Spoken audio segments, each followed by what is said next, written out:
Welcome to Agency Acquisitions and Exits, the podcast where we dive into real stories behind buying, selling, and scaling agencies.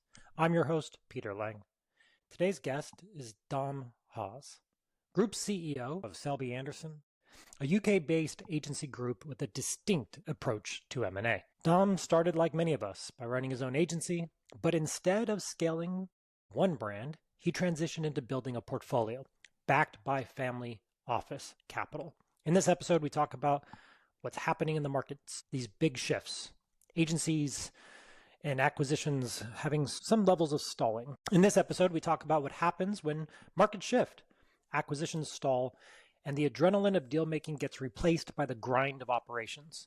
Dom shares what he got right during his first wave of acquisitions and what he'd never do again. We get into cultural misalignments, creative financing, innovation through M&A, and why AI is forcing every agency to reimagine what they should be doing for clients. This conversation is candid, strategic, and full of insights. So let's dive in. Dom, thank you for joining me. Well, I'm delighted to be here. Thank you very much for the opportunity, Peter. How did you go from your career, your professional life, agencies, to running Selbey Anderson? Yeah, so actually that was an interesting call. I've been thinking about it a lot since. I'm sure we're going to explore why later. So yeah, it's like many people. I started out in agency. I took a sort of a break out of agency. I went and set up a wholesale import export business, which I ran for around 10 years. And then I did some consulting, but I found myself in kind of 17, 18, wanting to get back into agency, I suppose, because I just really enjoyed working with creative people, but realizing that I was a bit long in the tooth to be an agency person myself. And along the way, I'd amassed a bunch of skills like financial modeling and corporate finance and mergers and acquisitions. So a natural place seemed to be to try and do a buy and build. And I'd worked with clients on acquisitions, both modeling them and then actually working through the transactions. So I understood pretty well what the process looked like. And therefore came back at the sector. Now, this is a well-trodden path. A lot of people have done this before. So I wasn't inventing anything particularly new. I think at that stage in 2019, we launched. 17 we were planning. So 17, 18 we saw kind of an underserved part of the market and some, a demographic that was getting older. So we realized there'd be, quite a lot of agency owners, independent agency owners of a particular size who wanted to exit but didn't have a very natural path to do that. And so I guess that was our thesis when we started. And as Mike Tyson has informed us, nothing really, no plan survives a punch in the face. So yeah, that was the plan when we set out. So you're a because you brought up something, you align more with the creative agency types, yet you master things like transactions, M&A, and financial modeling. So those are two different things. Well, so the connecting tissue is this. I love technology. I really get into my technology, and I spent most of my marketing life and or business life in or around technology people. And I think managing a team of creatives or managing a creative business is actually very, very like managing a team of coders or a coding business. Kind of independently minded, super intelligent, free spirits. So culturally, I think they're very similar. And I think that was why I looked back at the agency world. Actually, it was more credible given who I was to do my buy and build in this sector than it was to do it in software or app dev. Leverage the domain experience, the relationship capital, all things that make it a lot easier to interact with sellers, technically. Yeah, exactly. I mean, I think also that, there's a thing with, if you've got a really good app dev company, like for the last 20 years, if you're doing really well, like you're not going to sell it. And if you are, certainly to someone like me who didn't have any track record. So if you are going to sell it to me, there's got to be something wrong with it. Whereas in the creative industry, I think it's slightly different. I mean, I think the dynamic, they just worked. Buy and build is well known kind of in the agency space. We have a lot of precedent in regards to consolidation, acquisitions. What gave you the confidence, other than the domain experience, the financial modeling, to interact with sellers and buy their business and say, I'm in good hands with you? Well, in 2012, I thought I sold a business, but I ended up having to sell my house instead. So I'm a living case study of how not to sell a business.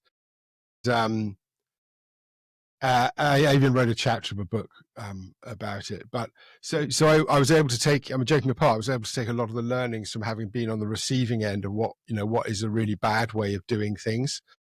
And I used that as a blueprint to create effectively our working model. So, and with the benefit of hindsight, some of those things I might change, but at the time it felt very natural for me to go out to other small business owners and explain to them that I've been down that journey and literally lost everything. I had to sell my house. And so I came at my acquisitions from a very different place than a lot of other people in the market. So radical transparency, a fair pricing policy, but everything was I tried to balance in the interest of fairness, and the language we speak a lot was about fairness because I'd been taken advantage of or been stupid or both. So the fact that you had this experience, that was not so positive.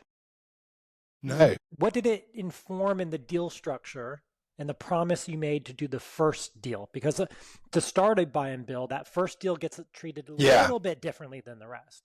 Yeah. So also, I mean, look, typically when people come in to do a buy and build, particularly if they've got private equity backing, they have a platform. I mean, the traditional PE model is you buy a platform and build on top of it. We had nothing. We had a spreadsheet.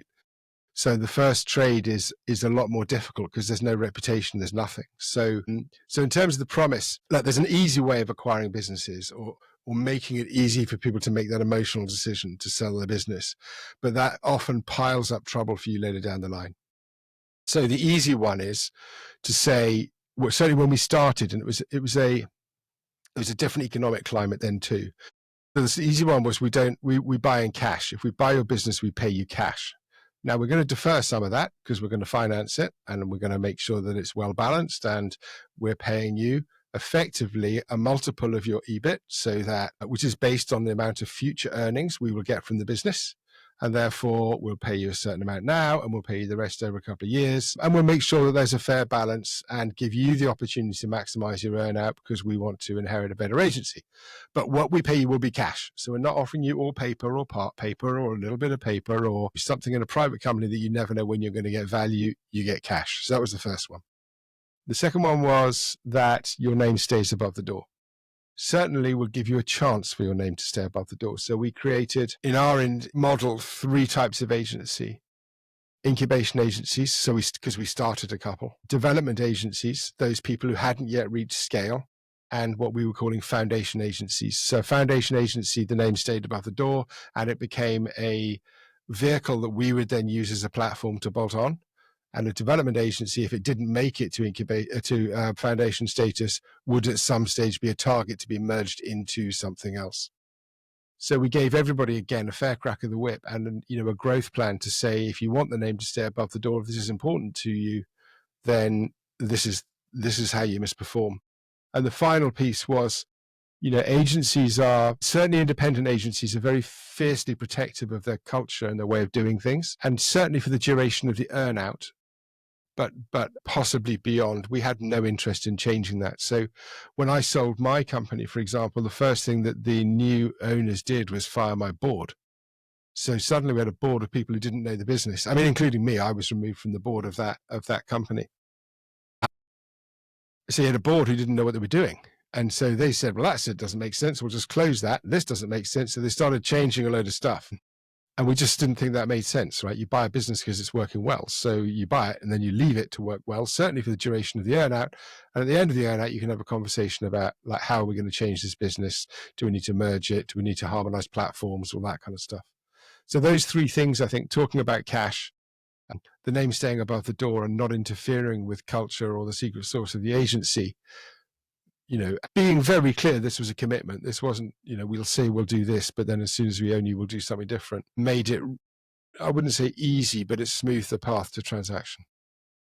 You started on the back end of a pretty expanding and positive market, and then COVID hit you. Yes, yeah. Who saw that coming? Funny enough, it wasn't in the risks. A global pandemic wasn't in the risks in the original business plan. AI, interestingly, was, but global pandemic wasn't. Yeah, so that was an interesting time. So we were I think we'd made 4 acquisitions by the time COVID hit. And, if you're going to do a buy and build, a really large, in my opinion anyway, a large part of your success is predicated on the momentum that you manage to build. Because deal flow is quite hard to get, right? Origination isn't an easy task. It's why private equity houses have whole origination departments. But if you build a reputation, certainly in a niche part of the market, for the types of transactions you're doing and the way you behave in transactions, then you quite quickly start to get inbound deal flow. And given that, broker fees are running between 1.5% and 3%, certainly in this market, of revenues of the things that you acquire on a finder basis, like anything you can acquire directly inbound, particularly one that isn't already advised, and we can talk about that a little bit if you like. Not that you want to take advantage of them, but the brokers have a particular way of boosting value to try and get fees out of the agencies they're selling. So anything that comes inbound is super valuable, and that momentum therefore really matters. And what you'll also find if you go through multiple acquisitions, as I'm sure you have, is that then the businesses that you acquire start referring you to other businesses that they know. And so when you're trying to build your ecosystem, you get a lot more friendly environment inside the company, a lot more willingness to try and cooperate across company borders. But we'd only got 4 when we went into COVID. So we made the decision early on that we needed to try and maintain our momentum, certainly our market-facing momentum. So we did a couple of things. We did a sector by sector, not quite a client by client, but a sector by sector analysis of who we thought was going to be best and worst off. And we realized that all of our, travel, tourism, all that kind of stuff was just going to go. And it did pretty quickly. But we were quite heavily into tech, which was obviously going to be boosted, and quite heavily into financial services, which was going to be boosted. And those did indeed do rather well. So we carried on our origination through lockdown, and we I think I met 50 agencies or so. It's a round number, but around 50 on a call, online like this, 25 of whom were in the US.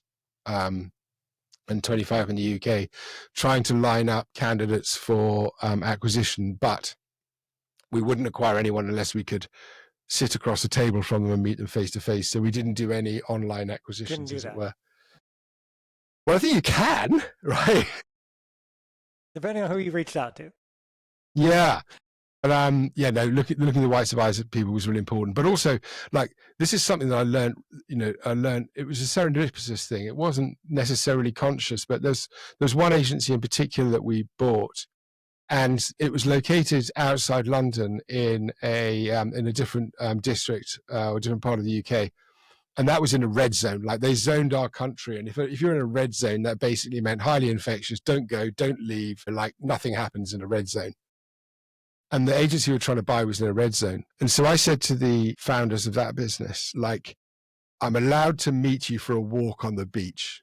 I'm going to drive I want to meet you. I'm going to drive into the red zone. And if we have to walk on a beach, that's fine, but I must meet you. And so I drove into the red zone, and we sat down and met them. And they were really, really good people. And they had a cracking agency. And that was a competitive one. There were 2 other agencies. We were the underbidder in the end. But we won it because we were the only ones that made the effort to go and sit across the table. Yeah, made it personal, only ones. So that was a big lesson, really big lesson. You obviously also structured the deals in a way that didn't have, well, I'm being presumptuous here, but you structured those 4 deals that when the disruption of COVID happened, it didn't tank the group. Yes. I mean, our structures, so because I was largely self-taught I didn't inherit a rule book from anyone. I mean, I'd seen a couple of transactions made, and I'd been, I'd studied a bit, and obviously, so I looked at different deal shapes and deal types, but realized that we needed to create our own things. So the big arguments that you have about EBITDA, what is EBITDA, or certainly what is adjusted EBITDA or reference EBITDA? Is it 3-year average, 2-year average? Is it weighted? Do you include the forecast? Do you go? So I think we end up with 6 different ways of calculating EBIT. And so the first thing we had to do with any agency is agree the basis upon which we're going to do EBIT. And these actually all help with negotiation too, of course. Then we've got to work out what the multiple is. And we had a particular restriction put on us by our investment committee that we couldn't go above a certain multiple. So we had to get creative about how we structured our earnouts, which was helpful during lockdown. And the way we did it was we created a valuation mechanism when we were in negotiation with an agency, which was the multiple and the basis upon which we were calculating the initial value. But then for every year in the in the earnout, we revalued the business and paid them back. So we agreed we're going to buy 50% of your business now, let's say 20% next year, 10% the year after, and 20% in the final year. So we'd put 50% money down, and for the 20% in the first year of ownership, we'd revalue it at the end and pay out 20% using the same multiple at that current valuation. So what that allowed us to do was acquire agencies who were growing quickly, and see that although we were capped on the multiple we could pay them, because we were revaluing them, the multiple of the original value they were selling the agency for would be above our cap, i.e. market competitive. So it's just a different way of doing things. Was it could you describe it as an incremental buyout? Was it more of just an incremental payout? So you took full control over the business? Vendor finance, yes. 100% in day one. Again, I'm not sure I'd do that again next time round. We're actually in the process at the moment of trying to get some ownership back into the hands of our agency leaders. It would have been much easier just not to buy it all in the first instance. There are good reasons for there are good reasons for having, alignment baked in to the deal. So in COVID, when the market tanked, we had, I think one agency was on a revenue-based warranty or performance metric, and the rest were on EBITDA. But actually, they held up okay, right? In fact, one of them we acquired at the end of COVID, quite a big agency, and they were very confident in what they could do the next year. So we asked them to warrant the closing consideration as well as the future performance. So, we needed risk to be, again, this is part of the conversation of having a conversation about fair risk. And, it was very risky buying an agency at that time, but we could see that this agency was worth the money they wanted. Therefore, we said, you need to back yourselves in year one, warrant that, and then we've got a deal. And they did. I think we did 11 transactions in total, and every one was different, just because we kind of tailored what we were doing to the needs of the people who were selling them. So this was proprietary sourced opportunities. So you were able to educate them for most of them or all of them? Yeah. So we had, not all of them. So I had actually somebody's become a good friend of mine now, but we had a market expert we were working with who's doing some origination for us. And two good agencies came through him. Most of the rest were inbound. And so for the inbound ones, for those who have not experienced this before, it's all educational and collaboration until an attorney shows up. Yeah. Who has opinions. So at what point did you get friction? Because you are doing there's a zone of fairness. You're doing a deal that protects the future of the business, protects the business payout, and kind of creates a win-win scenario, it sounds like. And then a lawyer shows up and says, you can get a better deal, or this is how they're going to screw you, to take this position in the deal, and you have to work against that. Yeah. I mean, that's a really good point. And, there was one company in particular, one agency in particular, really good agency that I wanted to buy. And the lawyers screwed the deal, actually. We ended up walking away because the lawyer was so convinced that we were going to screw his client over, so convinced that he made his client paranoid. They didn't sell in the end, or certainly not to us. I guess, they're there for a reason. They're there but I think what they lose sight of is they're there to protect the interests of their clients, not to dictate the term of the deals. The best deals are done principle to principle. And if you approach it with a position of fairness, and so, for example, our share purchase agreement we had drafted in the interest of fairness too. We had it drafted as a neutral thing. Now, that's not normal. Like normally if you're selling your agency, the buyer will present you a share purchase agreement that is massively in their favor. And you need a lawyer to unpick those ridiculous clauses. And we just didn't have them. We had clauses we needed to protect ourselves. So we took it reasonably personally, probably over emotionally, when a lawyer got involved who then tried to dictate the terms of the those outsiders. Well, those outsiders. So, but the other thing I'd say is, and you've done far more deals than me, but I find deals, it's the most exciting part of any job I've ever had, but the most emotional of a roller coaster. And every single deal has got very personal, very angry, tears at dawn. I think in every transaction we've done, there's been a bust up of some kind. Like the guys I mentioned that I went to see in the red zone, we had a terminal bust up with them. There was something in the accounts that I got bent out of shape over. And I asked them a question about it, and they thought I was accusing them of being dishonest. And that was it. Everyone pulled stumps, and we were all going to walk away. And I brought in the friend who I mentioned, who'd originated the deal, and we had all lawyers, all accountants, and the intermediary on the call. So that it's like, let's have a warts and all, and we discussed all the things that were very plainly that everyone was upset about.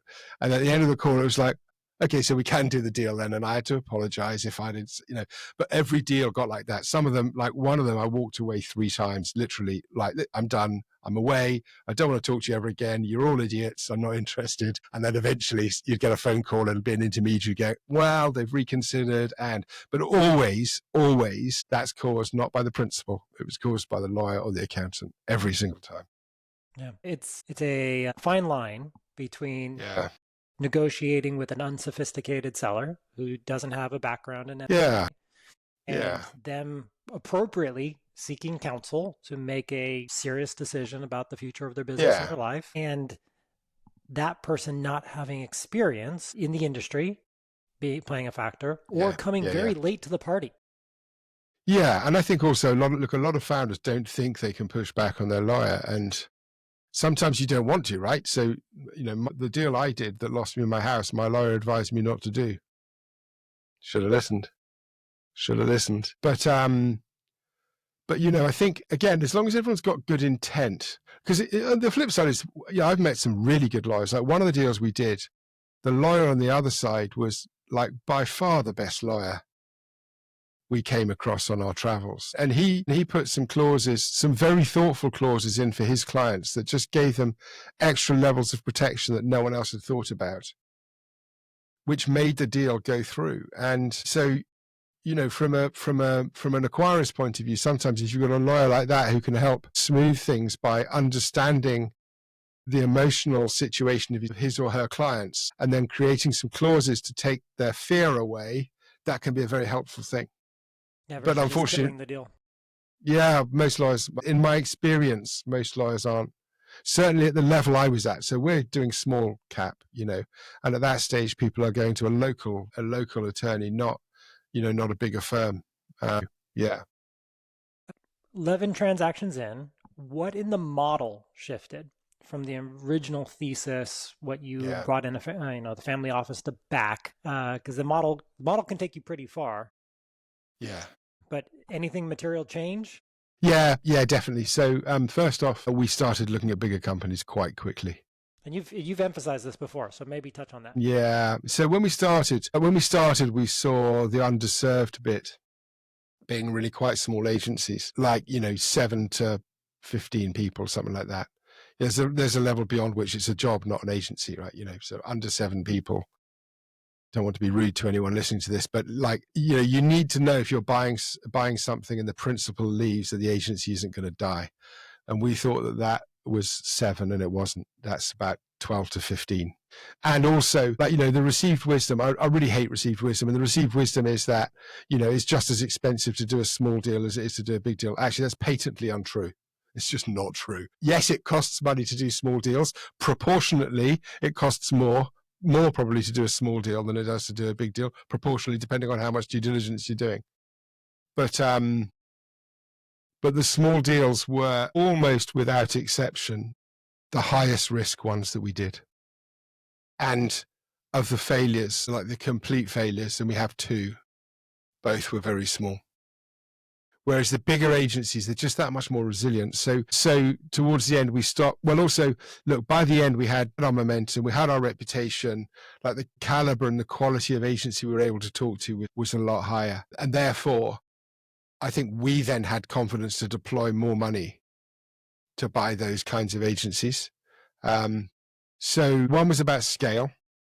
The other big lessons we learned, especially, which is pertinent to buying agencies, like if anyone's listening who's going to buy an agency, it's hugely risky because you do all your financial due diligence, you do all your legal due diligence, and that's all very well. That's really easy to get done. But your biggest risk isn't financial. Your biggest risk isn't legal. Your biggest risk is people and clients, or your biggest risks are people and clients.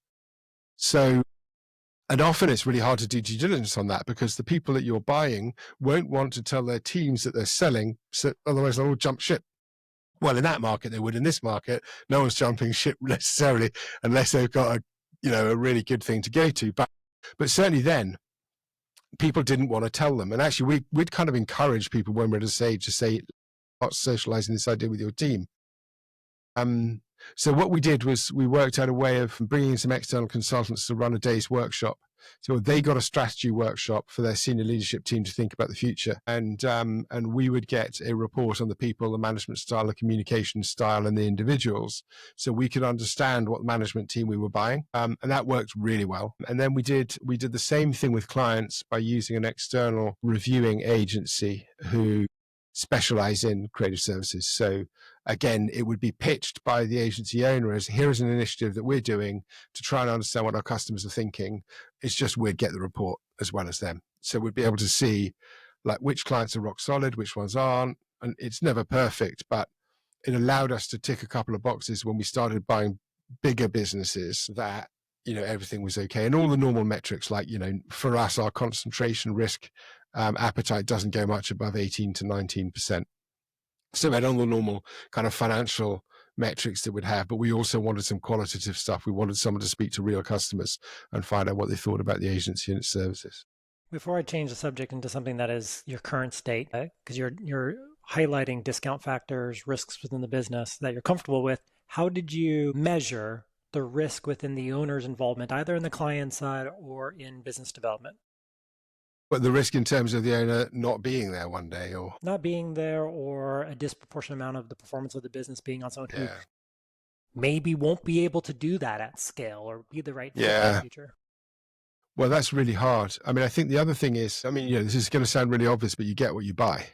And there's an assumption sometimes that what we're going to do is this, right? The thesis is we're going to buy, because we don't like risk, we're going to buy businesses that are 20 years old and have been really stable and have got really high retainer rates. And then when we bought them, we're going to turn them into growth businesses, because it's that easy. We're going to look under we're going to lift up the tablecloth, we'll flick the growth switch, put it back down again, and everything will be fine.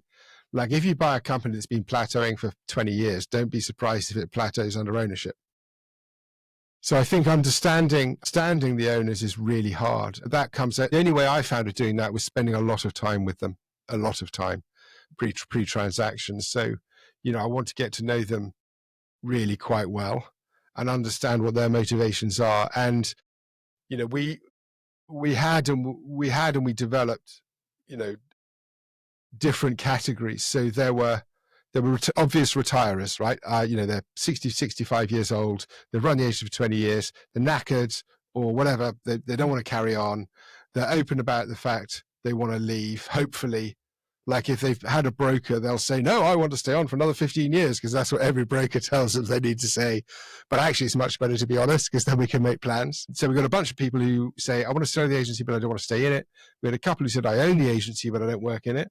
But the majority of them are slightly younger, and it's like, look, we've grown this as far as we think we can take it. We want to take a little bit of dough off the table, but we're in for growing it. We don't think we have it in our own capability to grow this agency, but we think if we're part of a bigger group, we'll find a way. And like, if the market hadn't melted down in June 2022 and been a shit show ever since, that might have worked. But as it is, the markets are plateauing. So the only thing is really hard, particularly because they're very high visibility people in the group like ours. Quietly, we've exited almost as many as we still have. Almost, I think. But it's also the hardest job to hire for. If you're running a group of independent agencies, that managing director role is really hard. That's not a position that we would ever change lightly. That's a really big decision to move an MD out of a role. Give us an idea of the size. So 11 transactions in. How big is the group? It's tiny. So I say 11 transactions, it sounds very grand. So 2 of those we bought out of administration because we wanted specific capabilities. So that's 9. And then of those 2, 1 was really, really small. 2 were very small. So now I think we're doing revenues of, I think this year we're going to do about 19 million sterling, something like that. So that's across 5 units. So that'll give you an idea. And then you were talking about how your role shifted from CEO of the group, which is how I'll intro you into this thing, to problem solver because Yeah, I two know. things. One was the duration of your hold is different. And so Yeah, the level of yeah. intervention or administration during turbulent times warrants it. And then what's the other reason that you're paying attention to these businesses a little bit more than buying Yeah, businesses? so well, the real reason is the growth capital market dried up, right? So in the middle of 2022, no one was lending money because the interest rates had gone up. We'd locked in, well, we thought we'd locked in some debt at a rate beforehand, but it was uncommitted and it wasn't forthcoming. But also, the private equity market's been and is still in slight disarray, right? So everyone has lots of money, but because they can't exit companies, they're not getting money back to their LPs. So they're deploying very carefully. And the metrics that you need to demonstrate to a private equity company to become a platform are reasonably well understood in this sector, and we weren't hitting them. And I don't think anyone is currently hitting them unless they're involved in technology or data of some kind. And even then, like hitting sustainable growth rates is kind of hard. So the capital markets dried up. So the momentum disappeared. So my purpose as a builder, as someone who speaks fluent corporate finance to go out and find deals, changed. Actually, to the degree that I went to my investors and said, hey, you might need to replace me at this stage because I'm built for this and you're entering a mode that needs something slightly different. Because actually my eyes were always external. I was running a pipeline. I had advisors and people on the phone every day. My HubSpot only had agencies in it. I didn't have a single client in it. I hadn't met a client by that stage. Other people did that because they know how to do that better than me. When I was there specifically to run the pipeline. But when that doesn't exist, it's like, oh, holy shit, what are we going to do now? Well, so the first thing you've got to do, first thing we had to do actually. Investors weren't satisfied with the counter of you going on holiday and waiting for things to shake up. No, sadly not. Actually, I didn't even offer that. I should have done. No, but the first thing was we'd built this engine, right? So we had, when the market stalled, we had, I think, 5 closable deals. Like the deal was done, everything's done, heads waiting to be signed, like everything was in place with about 5. And then the next 3 had been identified. From 2020 and 2023, we were going to be doubling from 200 heads to 400 heads, and then up to about 600, 650 across the following 2 years. And we had the pipeline already in place to deliver most of that, subject to the last minute problems, which there always are. So we'd built this engine because suddenly we were going to treble in 2 years. We needed to integrate a bunch of people. We needed to start harmonizing all our systems. There was a load of work that needed to be doing. And we had this team built to do it. But suddenly when the market dried, the overhead looks pretty big. And so the first thing we had to do was lose that overhead, which is real people. And that was horrendous, I have to say. 2022 was horrendous. And clearing heads out at very senior levels, I lost friends over it, people who I would consider to be friends who don't speak to me. So that was 2022. So we reshaped ourselves without at that stage changing strategy. So we believed that at that stage in 2022 that we might be into an 18 months, like we were going off historical stuff. So before, when I've worked through downturns, it's been deep and horrible and messy, but things have come back reasonably quickly, like 18, 24 months. So we got rid of the team, we honed it down, but we kept the same strategy. And just to clarify, this is the back office more specifically, right? The structure that So we built our own service company, and that's based in North Macedonia. It's called Dom Hawes. It's an independent company. It's owned by us, but they operate independently and they do all of the accounting and the human resource, not the IT anymore. That's outsourced to someone else, but they do all that stuff. All the back office stuff is done by them. So the agencies can just focus on their clients. But I'm talking also specifically about Selbey Anderson, the brand, right? So we were trying to maintain public view of that. So I had a sales and marketing team. We had a productive podcast of our own, building and nurturing a community. And that was a group first strategy because we believed the market would cover and we can get back to it. And then a few things happened. One, our new government came in and completely made a botch of it. And we realized that whatever happened in the world, we were probably in for at least another 3 years. And then your new government got in, and now none of us know where we are. So we're genuinely expecting 3 to 4 years of very hard, volatile times. So we changed strategy again we changed strategy. We went through another round, I should say, of cutting, because we went from a group first to an agency first strategy in December last year. All of my team, basically the remainder of my team, left sales and marketing. The services side remains. They worked straight there because they already worked directly for the agencies. But through those two processes, I'm spending a lot more time looking in than I am looking out. And I'm certainly not. I'm looking at the odd deal here and there just in case, because if something interesting comes, I can always take it to my shareholders and go, hey, look, this might change the dynamic. So there's an odd deal that crosses my bow that I look at. Most of them I just turn down flat. But suddenly I'm talking to clients and worrying about AI. Like, what is AI going to do to our agencies, and how can we create frameworks? And I'm starting to think operationally rather than financially. So it's a different role. It's been a very different transition. And that may sound sensible for the listener, but why do you and I not smile when we say that? Because there are people that are much better at it than me. No, because I know that the most value I can add is through M&A. That's what I do. While organic growth is really important when you're doing a buy and build, there's no doubt about it. Otherwise, you're just buying.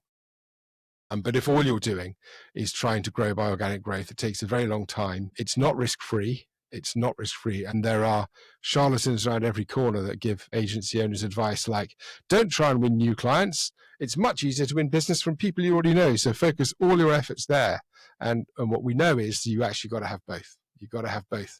And it's the same with M&A. Well, in my view anyway, it's the same with building a group like this. You have to have new agencies coming in, and you have to have organic growth. Because apart from anything else, if you're not bringing in new blood, and you're not bringing in new capabilities, how are you going to shift your existing company to deal with the change that's going on in the market, particularly in an environment like this, where in-housing, offshoring, and AI are fundamentally changing the nature of the way that we operate?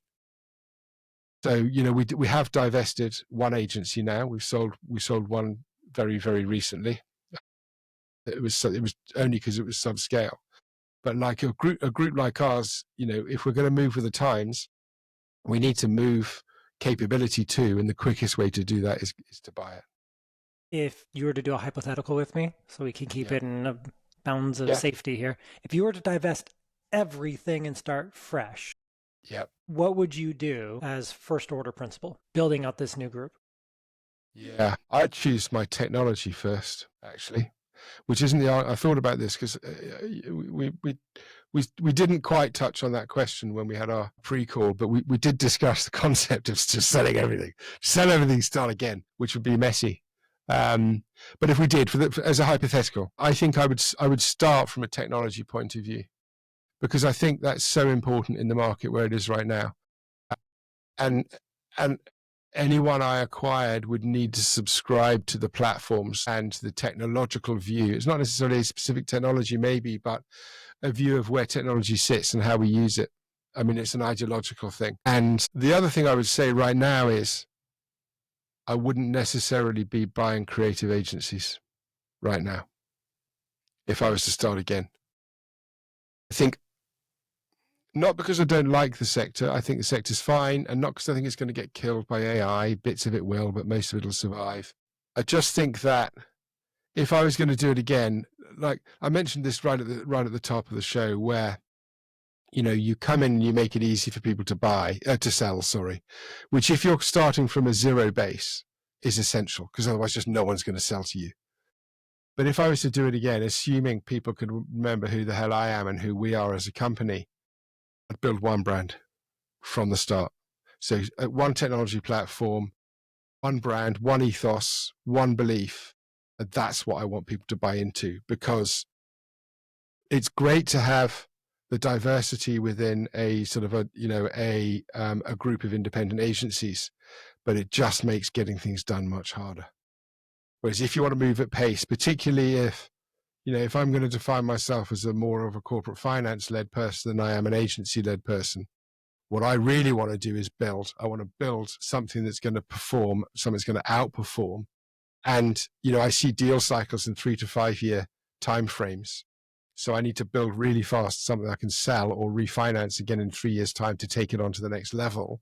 I'm not thinking about, like, if I start it now and do everything slowly, then in 10 years' time, we might have created some value. That's just not the way my brain works. I have a bit of this. So I need some super smart AI, but I can't buy it here. Let's go have a look at Vietnam and see if anyone over there wants, that's kind of where I would go, I think, if I was going to do it again. For someone who's wanting to build a portfolio, a group, yeah, you just described something that didn't sound like a portfolio or a network. It sounds more like a traditional roll-up with a platform. Yeah, it does, yeah. Which is interesting, right? A more fortified, critical mass accomplished entity is able to take on external market forces with a greater confidence or can adjust. Yeah. Makes sense. But that's not helpful for where you are now. So how are you adapting that to where you are now? If that's where you would start today, how does that inform your decision moving forward? Okay, so if I just unpack some of that stuff. So the reason I'd build one brand is that I want IP. I want IP in the business that I'm building, and I want everybody to be going in the same direction with the same set of beliefs, because that is the way you move really quickly. I don't have that right now, but with our agency, with an agency first strategy, actually you can replicate that in the agencies, but not at group level. And that's one of the challenges with group first in a market like it is right now. So by taking away the requirement or desire for everyone to do the same thing, you're doing exactly the same thing, but on a smaller scale. So every agency needs to be optimized. So there's a kind of a 3-stage iterative plan I'm trying to work through with all the agencies. So I become kind of like an internal consultant, I guess, more like a chair type role than CEO of a group. I'm like a non-exec chair of small agencies, where I'm hopefully trying to guide. If they listen to this, they may laugh thinking the guy's completely useless, but actually I've got a strategy head on me. And I'm trying to guide them through a 3-stage plan. I understand what value creation looks like. I understand what a platform looks like that that we can exit. What we're missing there is that kind of technology and that sort of one worldview or opinion. So I'm now doing quite a lot of my time now is spent, if you like, I've become a gatekeeper. So I'm looking at a lot of the AI platforms. I'm looking at all the technology and building some stuff myself just to see, hey, like, is there something we can build here? As just prototyping, is there something I can prototype that I can take to the agencies that they're going to like enough that I can then go get a commercial model built for us? So it's much more of it's a more innovation. So it's more of group innovation, yeah. But then to take back to the agencies for them to say, yeah, we like this, we'll have a bit of it, thank you very much, and on we go. So it's a different way of achieving the same thing that I described if I could start again. It's kind of slower, it's more expensive, it needs a lot more political skills than it would do if it was one company and you'd started it from the ground up. But you can achieve the same thing. And I think, so where I'm trying to get everyone into the same kind of situation, because in 27, when we're starting, hopefully, to see the end of this current cycle, 2027, maybe early 28, we can regroup as a group of people and say, right, okay, what do we think the future looks like? And like, if we bring back Selbey Anderson, the group brand now, what does it look like? What is it for? Because our purpose as a group would be different than it was when it was envisaged in 2017. In 17, it was all about scale, scope, and reach. They were the 3 things we felt we needed to achieve our ambition, but scale isn't really needed now because you've got AI, which is a massive magnifier. Scope is important, but I'd much rather be a specialist with a few skills than a generalist with none.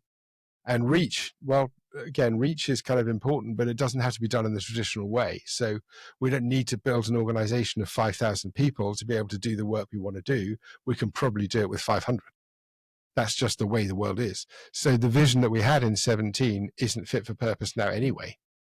So the decision to flip to agency first is pretty easy, but we do need to come back at some stage and say, if we're going to market ourselves, particularly into PE, we have to be coherent as a group of companies. We're selling them one story, not 5. So I don't think it's totally incongruent to be where I am and have the wish that I do if I was to start again. I just think it's a different way of doing it. You've learned a lot over this kind of ever-changing climate. What are the top 3 things, if we went back in time, do you think the younger Dom, who doesn't have the scars of 11 transactions on him, would need to hear to be better prepared for where you are now? Okay, the first one's a really easy one. Be very careful what you spend money on. Very, very careful, both operationally and on acquisitions. So really, it's better to spend more money, like a higher multiple on a better company, than it is to try and look for deals and try and buy companies at lower multiples. Because lower multiple, like if something fails, you've lost everything.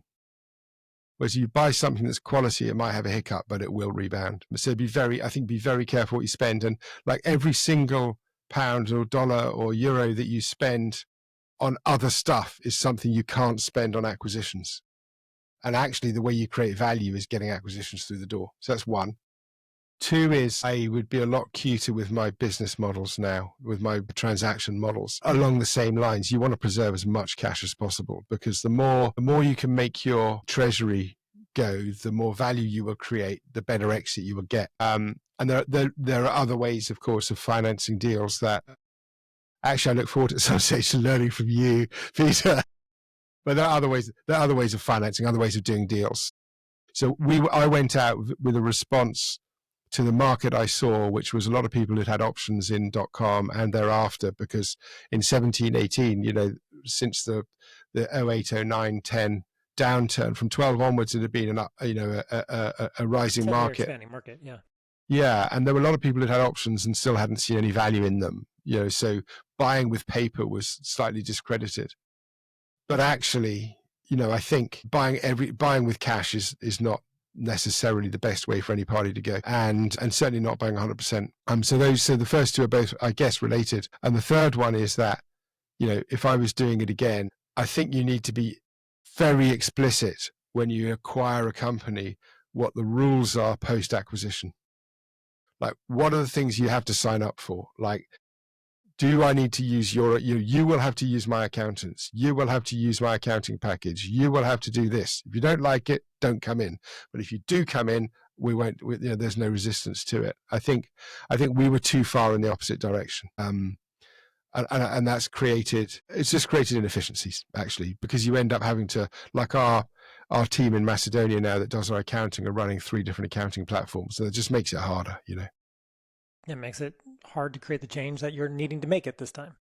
Yeah. So I think, so being careful what you spend, cuter deal structures that preserve cash, but, work for everybody, and being very explicit about what a post-transaction existence looks like for the agency coming in. The tone of this didn't sound as optimistic as I think you and I both are. So what are you excited about? I'm excited about loads.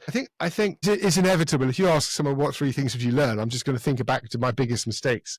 There's a shitload of stuff that went well, by the way. We built something from nothing, and we have a really good group of agencies, and they are really operating at the top of their game and producing ads that, if you watch TV, you'll recognize. We produce some really good output, and I'm really proud of all of the agencies in our group. But I'm most excited by AI at the moment, actually, and I know that a lot of people are living in fear of it.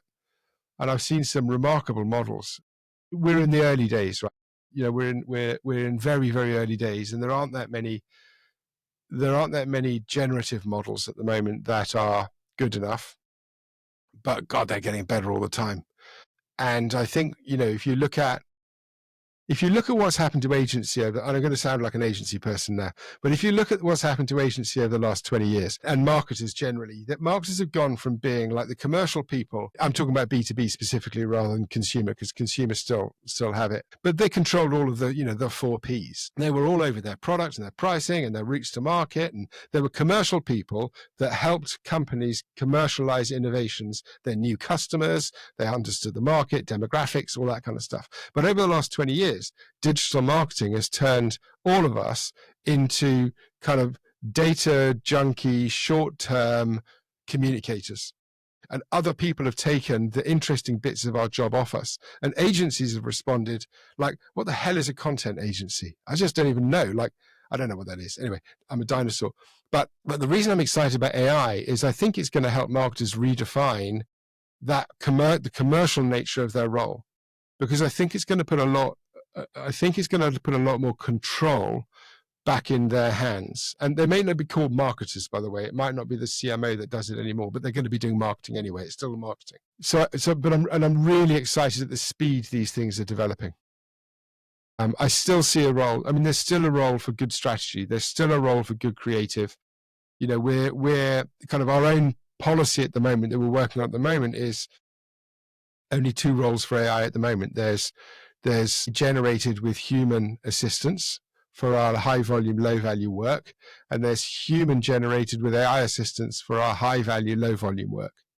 And so those 2 models, whether it be creativity or capability or capacity or whatever function you're looking at, there is a place for this technology in it, and it's redefining how we work. And I think that from an agency point of view, if we can get away from that, hey, here's some creative somebody else made, give me 5,000 variants of it I can put online, we're all going to have happier jobs. Indeed. If someone's as optimistic as we are about the future and they want to reach out to you, either to potentially be a part of the group or just expand strategically on where we all think we're going, what's the best way for them to do that? LinkedIn is probably best. So Dom Hawes, Selbey Anderson, you can find me on LinkedIn by searching Dom Hawes. You can reach me through the Selbey Anderson website, selbeyanderson.com. Yeah, I think that's probably the best way. Dom, I appreciate you. We can do a part 2 soon because there's enough going on. There is, isn't there? This is never going to be enough time for you and I if they get us. But it's a great time to be in business, though, isn't it? It's probably, as always, the best time to be alive. Yeah, certainly for me. Dom, I appreciate you. Thank you so much. Thanks, Peter. Okay, thanks.